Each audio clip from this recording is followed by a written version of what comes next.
पिछले जमाने का जिक्र है। बगदाद की एक छोटी सी बस्ती में एक गरीब चरवाहा रहता था जिसका नाम अब्बू कासिम था। अब्बू कासिम अपनी बीवी और 2 नन्हे बच्चों के साथ मिट्टी की एक कच्ची झोंपड़ी में रहता था।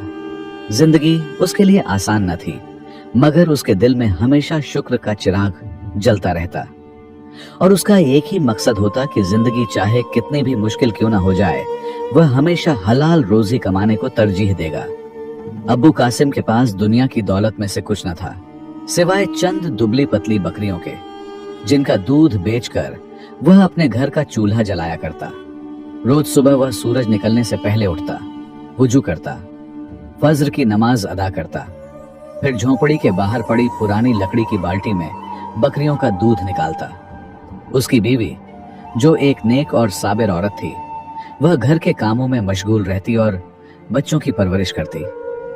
वह जानती थी कि उसके शौहर की कमाई इतनी ज्यादा नहीं है, इसलिए उसने कभी भी अपने शौहर को कोई फरमाइश न की और एक जोड़ा कपड़ों में ही सब्र के साथ जिंदगी गुजार रही थी। इन दोनों के दरमियान मोहब्बत सादा मगर गहरी थी। वह एक दूसरे की गुर्बत पर नहीं बल्कि सुकून दिल पर फख्र करते थे। अबू कासिम अक्सर अपनी बीवी से कहता, ऐ फातिमा, दुनिया की नेमतें खत्म हो जाएं तो हो जाएं, मगर अगर दिल मुतमईन हो तो इंसान सबसे अमीर है। फातिमा मुस्कुराकर कहती, अल्लाह ने हमें ईमान दिया है, हलाल रोजी दी है, इससे बड़ी दौलत कोई नहीं। जिंदगी में तंगी जरूर थी, मगर घर में बरकत और मोहब्बत की फिजा कायम थी। अब्बू कासिम दिन भर जंगल में बकरियां चराता। वह अक्सर आसमान की तरफ देखकर कहता, परवरदिगार, तू ही हमारा मालिक है, तूने हमें जितना भी दिया है हम तेरे दिए पर राजी हैं। रात को जब बच्चे सो जाते, फातिमा अपने शौहर के करीब बैठकर कहती, अबू कासिम, कभी दिल में ख्याल नहीं आता कि काश हमारे पास भी बड़े घर, जमीनें और नौकर होते? वह मुस्कुराकर जवाब देता, फातिमा, मैंने बड़े लोगों के चेहरे देखे हैं, उनके घरों में रोशनी है मगर दिलों में अंधेरा, और उन्हें हराम और हलाल से कोई फर्क नहीं पड़ता। मैं अपनी झोंपड़ी के अंधेरे को उनकी रोशनी पर तरजीह देता हूं। यूं अब्बू कासिम का हर दिन मेहनत, सब्र और कनात से गुजरता था। दुनिया के एतबार से वह गरीब था, मगर रूह के एतबार से वह बादशाहों से कम न था। वक्त गुजरता गया, अब्बू कासिम की जिंदगी मामूल के मुताबिक चलती रही, मगर इंसान की जिंदगी हमेशा एक ही हाल पर नहीं रहती। आजमाइशों का दौर आहिस्ता आहिस्ता अब्बू कासिम के दरवाजे पर दस्तक देने लगा। एक सुबह जब सूरज अभी पूरी तरह नहीं निकला था, फातिमा ने हल्की सी घबराहट के साथ अपने शौहर को जगाया। अब्बू कासिम, उठो जरा, देखो हमारा बेटा बुखार में जल रहा है। अब्बू कासिम ने जल्दी से उठकर बेटे के माथे पर हाथ रखा। जिस्म तपिश से दहक रहा था, बच्चा कराह रहा था, आंखों में पानी और होठों पर कमजोरी साफ दिखाई दे रही थी। फातिमा की आंखों में फिक्र और आंसू दोनों झलकने लगे। मैं हकीम के पास लेकर जाता हूं। अब्बू कासिम ने जल्दी से चादर ओढ़ी और बेटे को उठा लिया। वह बगदाद के करीबी मोहल्ले में मौजूद एक पुराने हिकमत खाने के पास पहुंचा। हकीम ने बच्चे को देखा, नब्ज टटोली और चंद दवाएं तजवीज की, फिर आहिस्ता से बोला, दवाओं के साथ साथ दवा बनाने के अज्जा भी महंगे हैं, कुछ सिक्के देना होंगे। अब्बू कासिम ने सर झुका लिया। उसकी जेब खाली थी और वह बाजार में दूध बेचने नहीं गया था और घर में एक पैसा तक मौजूद नहीं था। दिल पर बोझ लिए उसने नरमी से कहा, हकीम साहब, मेरे पास अभी पैसे नहीं हैं, मगर मेरे पास चंद बकरियां हैं। अगर आप चाहें तो मैं उनमें से 2 दे देता हूं, मगर मेरे बच्चे का इलाज कर दें। हकीम ने चंद लम्हे सोचा, फिर बोला, ठीक है अब्बू कासिम, अगर तुम 2 बकरियां दे दो तो मैं तुम्हारे बच्चे का इलाज कर दूंगा। अब्बू कासिम ने बगैर झिझक अपनी 2 बकरियां तबीब के हवाले कर दी।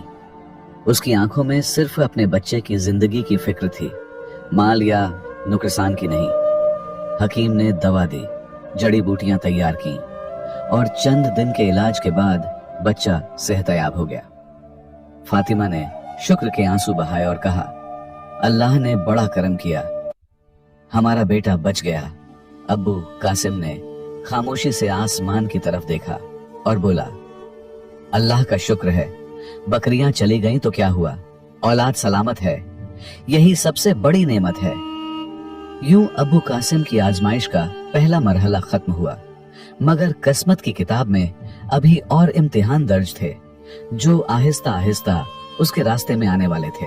हकीम के पास अपनी 2 बकरियां दे देने के बाद अब्बू कासिम की हालत मजीद दुख भरी हो गई। अब जो चंद बकरियां रह गई थीं, वह भी कमजोर पड़ गईं और दूध की पैदावार पहले जैसी न रही। बाजार में मजीद कमाए जाने वाले चंद सिक्कों के बदले जो दूध मिलता था, उसमें सिर्फ 2 या 3 रोटियां ही मिलती थीं, जो उसके खानदान के लिए काफी न थीं। मगर अबू कासिम की जबान पर शिकवा कम और शुक्र ज्यादा रहता। वह रोटियां लेकर घर पहुंचता और सब्र के साथ अपनी बीवी और बच्चों के सामने रख देता और खुद सिर्फ पानी पीकर बैठ जाता। जब फातिमा पूछती तो वह मुस्कुराकर कहता, मैंने रास्ते में आते हुए अपने हिस्से की रोटी खा ली थी, मुझे भूख नहीं है। फातिमा बड़ी समझदार औरत थी। उसके दिल ने फौरन जान लिया था अब हालात बेहतर नहीं और उसका शौहर भूखा है, मगर उसने कभी अपने शौहर को सच बताकर उसके सब्र को ठेस न पहुंचाई। अगले दिन जब वह दोबारा सिर्फ 3 रोटियां लाया तो उसकी बीवी ने रोटी नहीं खाई और कहने लगी, आज हमारी पड़ोसन हमारे घर कुछ खाने को भेजा था, मैंने वह खा लिया था, मुझे भूख नहीं आज, आप यह रोटी खा लो। यूं दोनों एक दूसरे से छिपाते रहे और बारी बारी दिन फांकने में गुजारते। अबू कासिम अपनी शर्म व गम को छिपाता, फातिमा अपने प्यार से हर दिन अपने शौहर और बच्चों को संभालने की कोशिश करती। बच्चे मासूम थे, कभी कभार किसी खिलौने की ख्वाहिश करते तो मां मुस्कुराकर कहती, जब अल्लाह वाफिर रिज़्क़ भेजेगा तो हम सब कुछ लेंगे। रात को झोपड़ी में जब चांदनी नरम पड़ती तो फातिमा खामोशी से आसमान की तरफ देखकर दुआ करती और अब्बू कासिम दीवार के साए में बैठकर खामोश रहता। दोनों के दिल एक दूसरे की तकलीफ समझते थे, मगर अल्फाज में कम ही इजहार होता। उनकी मोहब्बत का अंदाज सादा मगर बेइंतहा था। हर दिन एक दूसरे के लिए छोटी छोटी कुर्बानियां देना।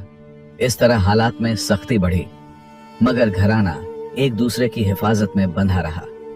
इम्तिहान आहिस्ता आहिस्ता उनके कदमों को झंझोड़ रहा था, मगर उनके दिलों में उम्मीद के चिराग अभी तक जल रहे थे। अबू कासिम हर रोज की तरह सुबह सवेरे उठता। धूप निकलने से पहले ही वह अपनी लकड़ी की छड़ी हाथ में लेता और झोपड़ी से निकलकर अपने रब के नाम के साथ जंगल की राह लेता। यही उसकी रोजी का जरिया था, यही उसकी दुनिया। एक दिन वह हस्बे मामूल जंगल पहुंचा ही था कि अचानक आसमान पर काले बादल छा गए। तेज हवा चलने लगी, दरख्तों की टहनियां सरसराने लगीं और फिर बादलों की गरज ने सन्नाटे को चीर दिया। बकरियां जो अब भी कुछ देर पहले घास चर रही थीं, गरज की आवाज से डरकर इधर उधर भाग गईं। अब्बू कासिम ने फौरन उन्हें संभालने की कोशिश की, मगर बकरियां बारिश और गरज की दहशत से जंगल के मुख्तलिफ गोशों में बिखर गईं। वह दौड़ता रहा, आवाजें देता रहा, मेरी बकरियों कहां चली गईं तुम सब? मगर जवाब में सिर्फ गरज की गूंज थी और बारिश के कतरों की चाप। वह देर तक उन्हें तलाश करता रहा। घने दरख्तों के बीच कांटों भरे रास्तों पर वह चलता गया, मगर बकरियों का कोई नाम ओ निशान न मिला। आखिरकार शाम ढल गई, आसमान पर अंधेरा छा गया और थके कदमों से वह खाली हाथ घर की तरफ लौटने लगा। जब वह झोपड़ी के दरवाजे पर पहुंचा तो उसके चेहरे पर थकन के साथ गम की लकीरें नुमायां थीं। उसके हाथ में सिर्फ एक छोटी सी लकड़ी की छड़ी रह गई थी। फातिमा ने दरवाजे पर आकर हैरत से पूछा, अब्बू कासिम, बकरियां कहां हैं? यह सुनते ही उसकी आंखों से आंसू बहने लगे। आवाज भर्रा गई, मगर उसने सारी बात आहिस्ता आहिस्ता सुना दी कि कैसे बादल छा गए, बकरियां गरज से भाग गईं और उसने कितना ढूंढा मगर कोई वापस न मिली। फातिमा के चेहरे पर भी गम छा गया। उसने अपने आंचल से आंसू पोंछे और कहा, या अल्लाह, अब हमारे बच्चों का क्या होगा? झोंपड़ी में खामोशी छा गई। बच्चे माँ बाप के चेहरों को देखकर सहम गए। अब्बू कासिम ने आसमान की तरफ नजरें उठाकर देखा।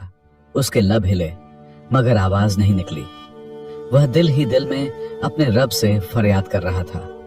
इस रात अब्बू कासिम की झोंपड़ी पर गम का साया छा गया। बकरियां जा चुकी थीं। रोजी के तमाम दरवाजे बंद होते दिखाई दे रहे थे, मगर उसके दिल में अभी ईमान का दिया बुझा नहीं था। फातिमा खामोश बैठी थी, बच्चों को सीने से लगाए आंसू बहा रही थी। अब्बू कासिम ने उसे नरमी से तसल्ली दी और कहा, फातिमा, अल्लाह हमारा सहारा है। वही रिज़्क़ कर देता है, वही ले लेता है। जिसने आज हमसे छीना है वही कल वापस दे सकता है। हमें सब्र करना चाहिए। लेकिन जब रात गहरी हुई, सब सो गए, तो अब्बू कासिम का दिल सब्र न कर सका। वह मुसल्ले पर बैठ गया। आंखों से आंसू बहने लगे और दिल भरकर अल्लाह के हुजूर गिड़गिड़ाने लगा। ऐ मेरे परवरदिगार, अब बात जिंदगी और मौत की है। मेरे बच्चों के चूल्हे ठंडे हैं, मेरी बकरियां खत्म हो गईं, मेरे पास कुछ नहीं बचा। ऐ रब्बुल आलमीन, तू ही राजिक है, तू ही करीम है, मेरे लिए रिज़्क़ के दरवाजे खोल दे। वह रोता रहा, सजदे में सर रखे देर तक दुआ करता रहा। रात भर उसकी झोंपड़ी में सिसकियों और दुआ की सरगोशियां गूंजती रहीं। अगली सुबह जब सूरज निकला तो अब्बू कासिम मामूल के मुताबिक जंगल की तरफ निकल गया। अगरचे अब उसके पास कोई बकरी नहीं थी, मगर वह अपने दिल का बोझ हल्का करने के लिए वहां जाना चाहता था। जब वह जंगल पहुंचा तो एक नेक सूरत दरवेश दरख्त के नीचे बैठा नजर आया, जो अल्लाह की इबादत में मशगूल था। उसके चेहरे पर नूर और आंखों में सुकून था। अब्बू कासिम आहिस्ता से आगे बढ़ा, सलाम किया और उसके करीब जाकर बैठ गया। फिर टूटे हुए दिल के साथ बोला, ऐ दरवेश, मैंने हमेशा हलाल रोजी को तरजीह दी है, कभी किसी का हक नहीं खाया, मगर अब मेरे हालात इतने बिगड़ गए हैं कि सब कुछ खत्म हो गया। बताओ मैं क्या करूं, कहां जाऊं? दरवेश ने आंखें खोली, उसकी तरफ मोहब्बत भरी निगाह से देखा और निहायत नरमी से बोला, बेटा, यह आजमाइशें अल्लाह की तरफ से आती हैं। शायद तू अल्लाह को बहुत ज्यादा पसंद है कि वह तुझे बार बार आजमा रहा है। याद रख, जिन्हें अल्लाह अजीज रखता है उन्हें इम्तिहान में डालता है ताकि उनका ईमान और मजबूत हो। तुम हिम्मत न हारना। अगर बकरियां नहीं रहीं तो क्या हुआ, कोई और काम तलाश करो। अल्लाह तुम्हारे हालात बदल देगा, मगर तुम्हारे दिल का यकीन कायम रहना चाहिए। अब्बू कासिम खामोशी से सुनता रहा। उसकी आंखों से आंसू बह निकले। वह दरवेश के अल्फाजों में वही सुकून महसूस कर रहा था जिसकी तलाश में वह दिनों से भटक रहा था। वह दिल ही दिल में बोला, शायद आज अल्लाह ने मेरी रहनुमाई इसी दरवेश के जरिए की है। अगली सुबह अब्बू कासिम ने अपने चेहरे पर पानी के छींटे मारे और फातिमा से कहा, मैं आज बाजार जा रहा हूं, देखता हूं शायद कोई काम मिल जाए। फातिमा ने आंखों में उम्मीद लिए कहा, अल्लाह तुम्हारे साथ है अब्बू कासिम, हलाल रिज़्क़ की नियत रखो, वह जरूर कोई रास्ता निकालेगा। यूं अब्बू कासिम बगदाद के बड़े बाजार की तरफ चल पड़ा। बाजार में लोगों की चहल पहल थी। ताजिर अपने दुकानों पर बैठे ग्राहकों से बातें कर रहे थे। कहीं कपड़ों की रौनक, कहीं मसालों की खुशबू और कहीं ऊंटों के काफिले। अब्बू कासिम हर दुकान पर जाकर काम की तलाश करता। कभी किसी से कहता, मेरे पास बाजुओं की ताकत है, मुझे मजदूरी दे दो। कभी किसी से पूछता, क्या तुम्हें किसी मददगार की जरूरत है? मगर हर जगह से एक ही जवाब मिलता, अभी कोई जरूरत नहीं। कई घंटे गुजर गए। सूरज सर पर आ गया। प्यास और थकन ने जिस्म तोड़ दिया, मगर वह हिम्मत न हारा। फिर वह एक बड़ी और शानदार दुकान के सामने जाकर रुक गया। दुकान पर कीमती कपड़े, खुशबूदार इत्र और रेशमी पार्चे रखे थे। यह दुकान एक अमीर ताजिर की थी, जिसके चेहरे से वकार और दौलत दोनों झलक रहे थे। अब्बू कासिम ने अदब से सलाम किया और बोला, ए ताजिर साहब, क्या आपको किसी काम करने वाले की जरूरत है? मैं मेहनती आदमी हूँ, कोई भी जायज काम ईमानदारी से कर सकता हूँ। ताजिर ने चंद लम्हे उसकी तरफ देखा, फिर कहा, दुकान पर काम करने वाले तो मेरे पास काफी हैं, मगर मुझे एक ऐसे शख्स की तलाश है जो मेरे काफिलों का लाया हुआ माल गोदाम तक पहुंचा दे। ये काम मेहनत का है, मगर दियानत जरूरी है। अब्बू कासिम ने फौरन कहा, मैं ये काम कर लूंगा, बस आप यकीन रखें कि मैं कभी खयानत नहीं करूंगा। ताजिर ने हल्की सी मुस्कुराहट के साथ हामी भर ली। यूं अब्बू कासिम ने हम्माली का काम शुरू कर दिया। जब भी ताजिर के काफिले दूसरे शहरों से कपड़ों और सामान के बोझ लाते, अब्बू कासिम उन्हें एक एक करके उतारता और पूरे ध्यान से गोदाम में रखता। दिन गुजरते गए और ताजिर ने देखा कि अब्बू कासिम हर बार न सिर्फ वक्त पर काम मुकम्मल करता है, बल्कि कभी एक दिरहम की भी खयानत नहीं करता। वह महसूस करने लगा कि इस शख्स में कुछ खास है। यह मेहनतकश गरीब जरूर है, मगर दिल का अमीर है। अब वह सिर्फ गोदाम तक सामान पहुंचाने वाला आम हम्माल न रहा था, बल्कि एक ऐसा शख्स बन गया था जिस पर ताजिर मुकम्मल भरोसा करने लगा था। एक दिन ताजिर ने अब्बू कासिम को अपने पास बुलाया और कहा, अब्बू कासिम, तुमने अब तक जो अमानतदारी और लगन दिखाई है वह बहुत कम लोगों में देखने को मिलती है। मैं चाहता हूं कि अब तुम गोदाम तक सामान न पहुंचाओ। तुम इंतहाई ईमानदार होकर हो, मुझे तुम्हारी किसी और जगह जरूरत है। तुम मेरे काफिलों के साथ मुख्तलिफ शहरों में जाया करो, तुम्हें वहां से माल खरीदना होगा, मगर याद रखना, मेयार पर समझौता न करना। अब्बू कासिम ने आजिजी से सर झुकाया और कहा, जैसे आप हुक्म करें, मैं हमेशा हलाल और दियानतदार तरीके से ही काम करूंगा। यूं वह बगदाद के मशरिक व मगरिब की तरफ जाने वाले काफिलों के साथ रवाना होने लगा।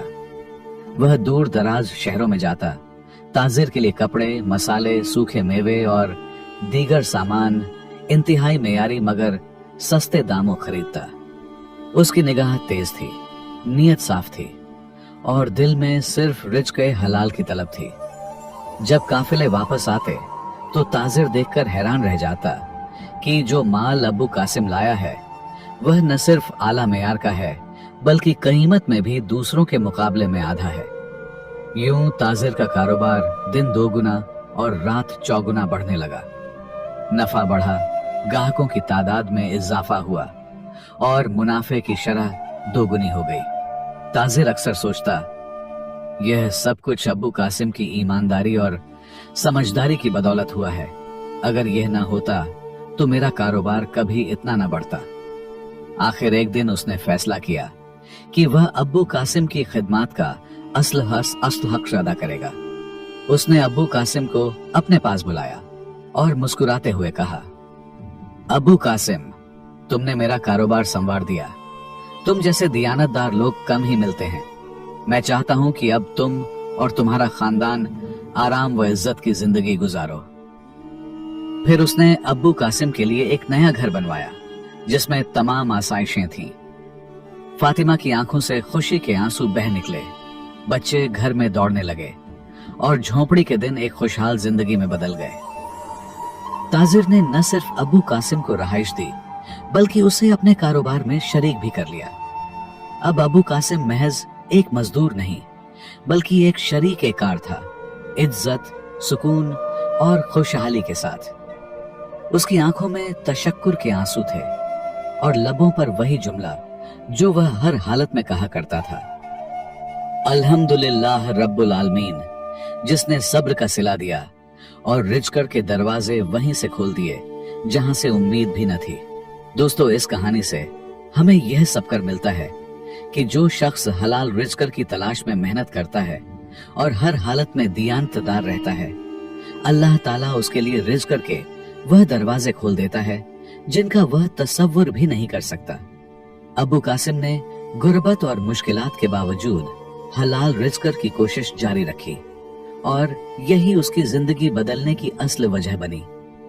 यह कहानी हमें सिखाती है कि हलाल मेहनत, सब्र और सदाकत के जरिए इंसान की तकदीर बदल सकती है और अल्लाह की रजा के बगैर कोई कामयाबी मुकम्मल नहीं होती।